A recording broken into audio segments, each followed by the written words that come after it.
that shows that love, at least in the brain, is sort of like a pro-chaotic, pro-bad decision, not considering risk sort of state. Like it literally, we see reduced blood flow to some of our risk assessment parts of the brain. And there are even, if you look at some of the studies, they'll even sort of posit evolutionary hypotheses for this, is that there's a certain amount of stupidness that you have to induce that is sort of tips things towards procreation. Right? So creating babies is like a huge energy investment, can cost people a lot. And so what we want to do is like our brain sort of handicaps us and sort of like doesn't let us really think about the consequences. There are actually a lot of studies that show that love is actually like a chaotic and dysregulated state in the brain. That when someone is in love, they start to inhibit all kinds of like useful circuitry in the brain. So our risk assessment circuitry gets inhibited when we're... You ever tried to get through to someone that was dumb in love, crazy in love, or drunk in love? It's like you're talking to a brick wall. Basically talking to a brick wall. You can't get through to them, okay? Because they're not thinking. They're not thinking. They are going off of vibes and feelings, okay? You might can get through to a crackhead better than someone in love. It's just something that goes on when we are in love, right? Our brain shuts off and we automatically just go off of vibes. We go off of feelings.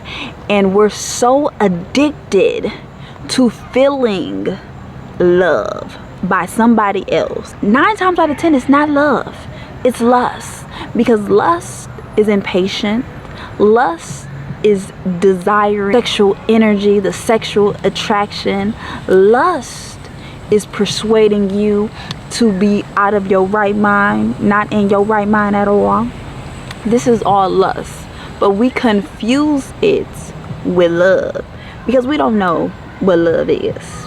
How can we know what love is if we don't love ourselves? First and foremost. So we put ourselves in situations that will cause us hurts, that will cause us pain, that will cause us to not be our best self. Because if we are our best selves, we would actually think. But instead, we rather be dumb in love because we much rather feel good. We rather feel good than actually be good to ourselves. To speak up for ourselves, to be the best healed version for ourselves. So we get into love, we automatically just fall in it. And we should never fall. We should stand up straight.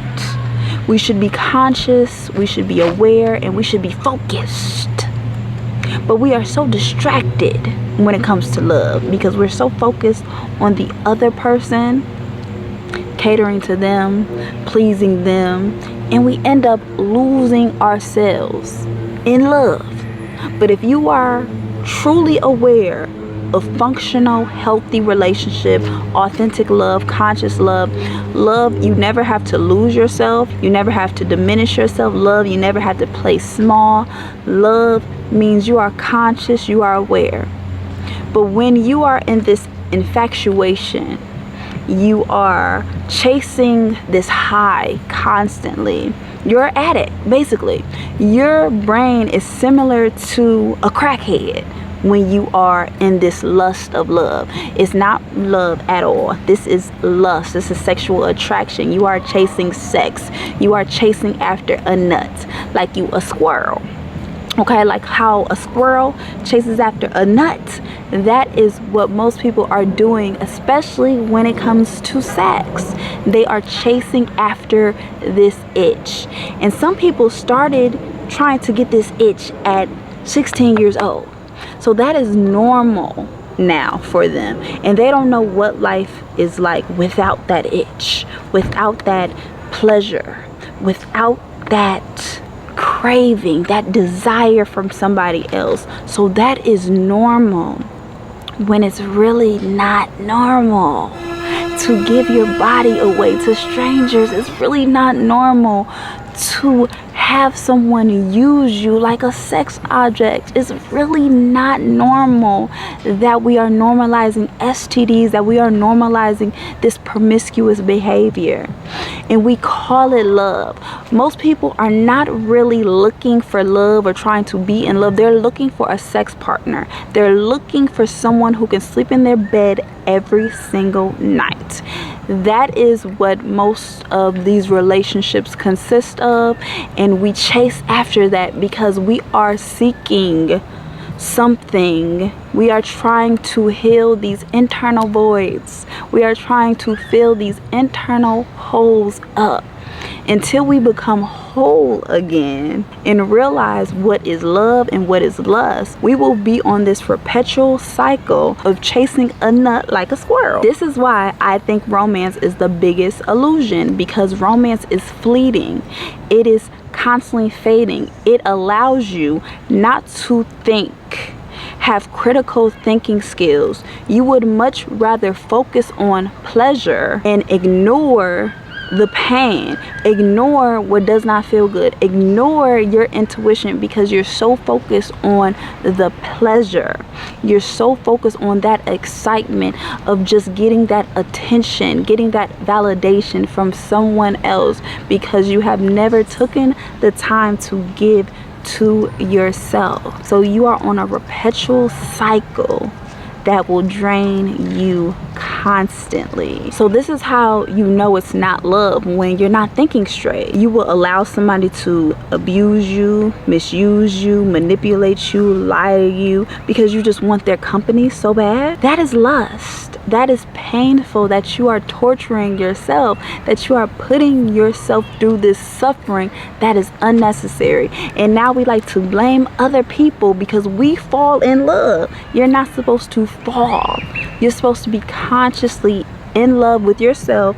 And now once you are loved, you are being loved, you can show love and give love. Now you're not expecting someone to love you. You are reparenting yourself. We are looking for a mommy and daddy out of a partner, and we really want a parent. We want somebody to hold us. We want somebody to make us feel better about ourselves. We want somebody to make us happy. That was your mama's job. That was your daddy's job. And now you're taking this out on a romantic partner to do that. That's why we want to be called baby, because we want to be babied. But you have to reparent yourself. You have to know that everything is okay within you, because we are using love like it's a drug.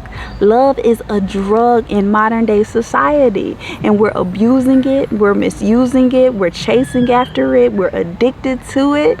And honestly, we don't even know what real love is because we don't love ourselves. Sexual attraction is overpowering our conscious mind. We're no longer being conscious individuals because we're letting sexual attraction deter us away from focusing on our own life force, focusing on our own wisdom within, because we are so addicted and we have normalized promiscuous behavior, and we feel like we got to be out here bumping and grinding on anybody and everybody and the first person that approach us because we think that is love. Sex is not intimacy. It's many other forms of intimacy. And when you really start to be aware of that, we're really just chasing a best friend in a romantic partnership. That's why you have to develop platonic relationships first and foremost before you just rush into a situation that can be detrimental for you in the end, because it's no business to be dumb, to be crazy, and to not be able to think. You're moving off of vibes, you're moving off of feelings, and where's that gonna get you? Down a ditch? And now you're gonna be crying and whining because you're thinking love is outside when love is already on the inside? We have to think with our logic part of our brain. Love is not a feeling. Love is not an emotion. We are just going off of feelings, off of the emotions. Oh, how I feel. He makes me feel good. You're really just looking for someone to be the version of you, and you're looking for the version of you in other people, and you see the good in them because you see the good in you. You're not thinking with your brain. You're not thinking with your thinking cap because you're thinking with your flesh. You're thinking with your third leg. You're thinking with below on your lower nature. You're not thinking with your mind. So you can never really be on your divine time, your divine alignment, if you're not consciously moving at a steady pace for yourself. Most people don't even realize the consequences to their actions when they are risking it all being in love, when they are risking it all by having sex with this person. You have to really think about the consequences.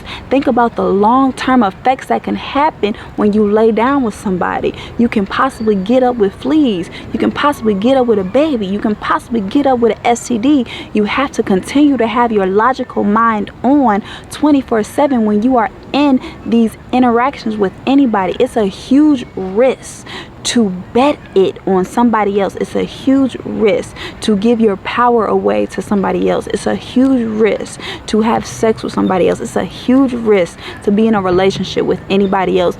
It's a slow, steady pace. It should not be rushing. You should not fall. You should not be so eager. You should not be so addictive, and you should not be so begging for someone to love you when you're really just on a drug. Okay, you're chasing after a drug, but it's not talked about because we're not talking about how love is a drug. We're just talking about the romanticized version of love, but it's really dangerous because nobody is really thinking about their consequences. Nobody's really thinking about their actions. No one is really thinking at all. They're just going off of vibes and feelings. It's like, I don't know which one's worse, talking to somebody dumb in love or talking to a crackhead. They both on drugs. So it's so important not to just go off of your impulse. Slow down. It's no rush when it comes to love. And the best investment that you can ever do is invest into yourself. Take time for yourself. Learn yourself, because once you learn yourself, you can know your triggers and you can know, okay, this is me. This is just sexual attraction. This is just chemicals in my brain playing tricks on me. It is chemicals in our brain that's playing tricks on us, that is confusing us with love when it's really lust. Love is patient. Love is kind. Love is understanding. It's a slow, steady pace. It is not a feeling. It's an action. That's why romance is an illusion. It's making motherfuckers dumb. It's making motherfuckers not think. Because you can procreate, and then on top of that, procreating, having a baby is expensive, and nobody is thinking long term. They're not even thinking about the long term effects that will happen when you lay down with someone. So continue to have your thinking cap on when you are in these situations, when you are in these relationships. Please be conscious, please be aware, and understand your brain can possibly be playing tricks on you at the end of the day. Understand the difference between love and lust. Okay?